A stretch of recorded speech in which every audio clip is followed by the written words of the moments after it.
Okey, wah dia mari dengan jajan. Okey, sorry lah siapa-siapa yang ada komen, siapa-siapa yang ada bertanya pasal Yamaha PG1 kita ni kan.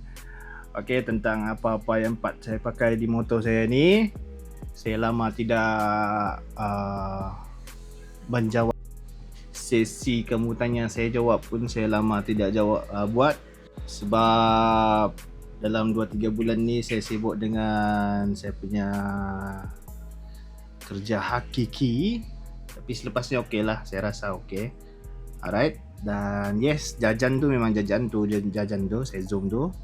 Tapi tu saya terpaksa buka semula sebab benda ni perlu ada modifikasi yang lebih lagi. Tapi saya buat video tentang extension ni untuk kamu tahu dan kamu kena sedia bila kamu mau pasang benda ni, okey? Sebab benda ni bukannya PNP dan kamu go pergi beli sayur, okey? Dia tidak boleh macam tu. Dia terpaksa ada modified. Tengok di VTT yang sebelum ni sebab ada beberapa item lah yang kamu perlu buat, okey? Satu tu kita punya mudguard, rantai kena panjang. Lepas tu ball nut tu ni, skru ni kamu kena beli baru. Lepas tu rod untuk brake pun kena baru. Lepas tu kita punya apa nama ni,